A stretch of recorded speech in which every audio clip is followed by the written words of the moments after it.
Voilà, chers amis, ce soir, je voudrais vous adresser donc un petit mot sur l'actualité encore, et spécialement sur la question du confinement d'un point de vue catholique, parce que vous avez entendu beaucoup de prêtres ou même d'évêques vous dire que c'était une très bonne chose, etc. Je voudrais ce soir vous donner un autre son de cloche, partagé par beaucoup d'autres confrères et des évêques compris. En particulier Monseigneur Vigano, qui s'est aussi prononcé sur la question et qui dit que cette chose est tout à fait scandaleuse. Et pour cela, il est bon de se rappeler quelques principes de notre vie humaine, en particulier la question de la mort. Alors je voudrais simplement m'appuyer sur une petite étude de l'abbé MacDonald, qui a été publiée dernièrement, que vous pouvez retrouver sur le site Reconquista. L'abbé rappelle tout simplement que nous devons tous mourir, et il cite et qu'on ne doit pas s'effrayer devant cette réalité de la mort. Et il dit ceci: le monde est frappé de peur et d'anxiété frénétique face au coronavirus. Les médias mentent à fond, les politiciens mentent, les riches philanthropes mentent, et tous ont fini par introduire leur tyrannie et contrôlent la majorité par la duperie. On est dans une vaste duperie.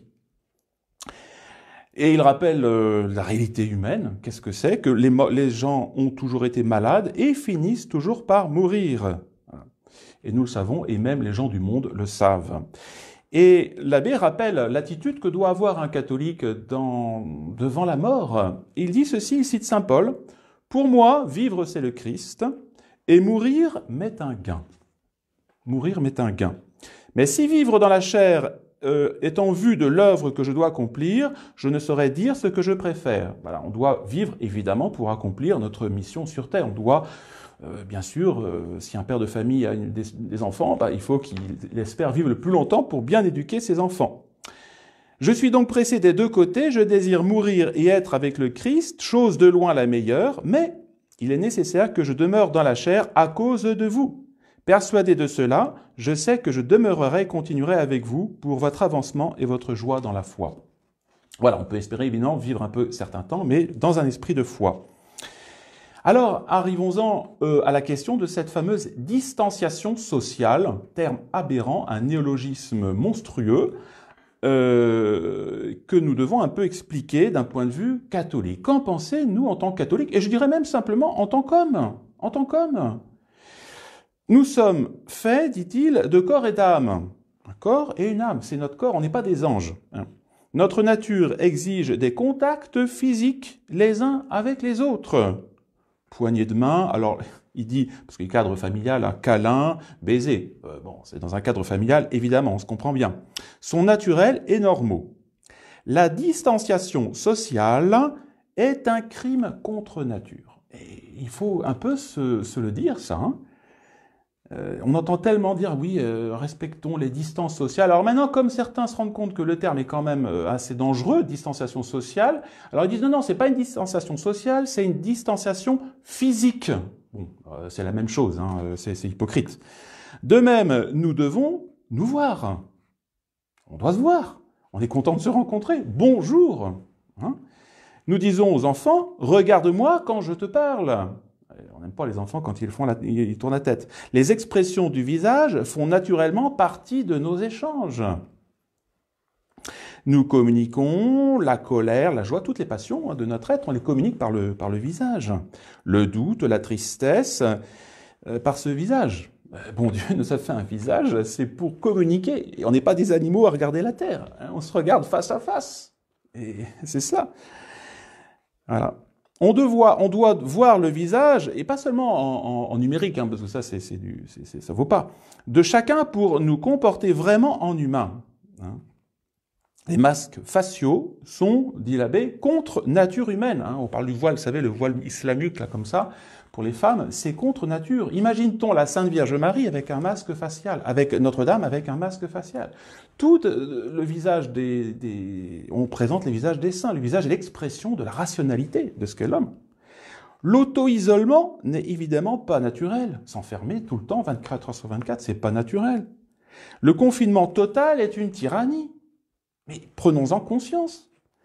On met donc, dit l'abbé, en quarantaine des malades très contagieux, évidemment. les gens contagieux, on les met à part pour éviter évidemment une contamination. On ne met pas en quarantaine des personnes en bonne santé. Ça s'est jamais fait.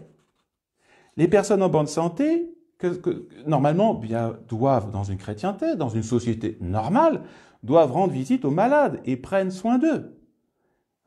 C'est aussi normal et naturel. C'était l'esprit de charité, c'est la charité. Et qu'est-ce qu'on est en train de forger actuellement? Une société individualiste, d'individualisme forcené. Ça va contre la nature. Alors, on dit, oui, mais il y a des gens fragiles, il faut quand même les mettre à l'abri. Alors l'abbé répond, doivent-ils être isolés pour ne pas tomber malades ou mourir? Non, bien sûr que non. C'est un grand péché contre la justice naturelle d'empêcher les personnes âgées dans les maisons de retraite de socialiser entre elles. Les personnes âgées dans les maisons de retraite sont isolées d'une chambre à l'autre. Elles ne peuvent même pas communiquer les unes avec les autres. C'était encore valable il y a quelques jours. C'est une monstruosité. C'est un crime encore plus grand d'interdire les visites de la famille et des prêtres. Je ne peux plus visiter les malades dans des maisons de retraite. Un péché direct contre le 4e commandement. Et ça tombe contre le péché, l'honneur qu'on doit à ses parents, à sa famille. D'autant plus que les maisons de retraite modernes, motivées par l'appât du gain, ne disposent pas de personnel pour prodiguer les soins adéquats à leurs résidents. Et je vous ne dis pas toute la journée les personnes âgées avec des messages en boucle sur le nombre de morts du Covid, etc. On les stresse complètement. Alors maintenant qu'on ouvre les maisons de retraite, les personnes âgées sont encore plus stressées, évidemment, parce qu'elles vont se dire on va attraper le Covid. Voilà, certains résidents, et je peux vous le dire ici, une personne âgée est morte en maison de retraite parce que on lui a dit qu'elle n'aurait plus de visite. Elle a perdu sa raison de vivre, évidemment. L'isolement provoqué et la solitude causent des problèmes de santé mentale pour les autres. Vous allez voir les conséquences psychologiques à la fin du confinement. Déjà, les enfants battus, je crois qu'en France, ça a augmenté de 89%. Et puis les problèmes scolaires en plus. L'isolement provoqué et la solitude causent des problèmes. Les catholiques, avec une foi solide, acceptent ces conditions de réparation de leurs péchés, mais je suppose que très peu de ces personnes âgées fragiles profitent de ces croix. Je ne crois pas. Je crois qu'effectivement, la franc-maçonnerie a bien compris que cet isolement allait être destructeur pour la nature humaine, pour refaire une nouvelle société, bien sûr. Alors on dira, s'ils n'avaient pas été isolés, certains seraient tombés malades ou seraient morts. La réalité, nous ne savons pas si plus de gens seraient morts. C'est impossible à dire. Nous supposons que c'est le cas. Et alors, si vraiment il y avait eu un peu plus de morts, eh bien leur temps dans cette vallée de larmes se termine. Voilà. N'oublions pas que nous vivons, nous en tant que catholiques, on le sait que c'est pas le paradis ici-bas, que c'est une vallée de larmes. S'ils meurent avec un prêtre et leur famille à leur chevet, ils peuvent très bien mourir d'une sainte mort et mériter la vie éternelle. Qu'est-ce qu'on préfère? Qu'est-ce qu'on veut? Vivre tout le temps, le plus longtemps, 1 an de plus dans une vallée de larmes, ou mourir entouré par ses parents, par sa famille, etc. Ses enfants, je veux dire, et un prêtre, il est au ciel. Voilà, ce sont ceux qui ont peu de foi, les païens et les infidèles, qui ont la plus grande peur de la maladie et de la mort. Pourquoi la peur a-t-elle pris autant aujourd'hui dans cette société? Parce qu'on vit dans un monde qui a perdu la foi, un monde de païens. Pendant une épidémie, lorsque l'Europe était chrétienne, ceux qui avaient une véritable charité et une si grande foi s'occupaient des malades et des mourants. C'est toute la litanie des saints qu'on voit, qui s'occupaient jusqu'à un dévouement extraordinaire, eh bien des personnes, des lépreux, des personnes qui étaient autrement plus contagieuses et gravement contagieuses que le Covid. Ils acceptaient ce risque parce qu'ils aimaient Dieu et leur prochain et ne craignaient pas la maladie et la mort. Ceux qui n'avaient peu de foi et par conséquent peu de charité aimaient bien plus leur vie dans ce monde et évitent tout contact avec des gens frappés par la maladie. Du coup, beaucoup d'entre eux survivaient, effectivement. Évidemment, si on ne côtoie personne 24 heures sur 24, on ne va pas tomber malade, c'est évident. Mais qu'en est-il de l'âme, de la charité?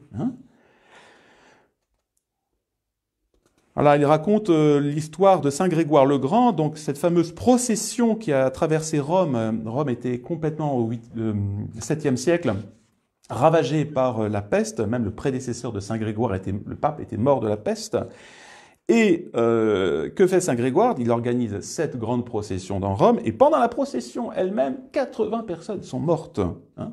Cela montre que les gens saints et les pestiférés étaient unis pour apaiser la colère de Dieu. Et en l'occurrence, qu'est-ce qui va se passer? Ils vont arriver devant le château Saint-Ange, le fameux château célèbre, hein, à Rome, et la colère de Dieu fut apaisée. Saint Grégoire eut une vision, il vit Saint Michel-Archange renguaider son épée. Alors évidemment, il est probable que les craintifs, les timides, hein, tous les autres aient été restés en dehors pour rester en bonne santé.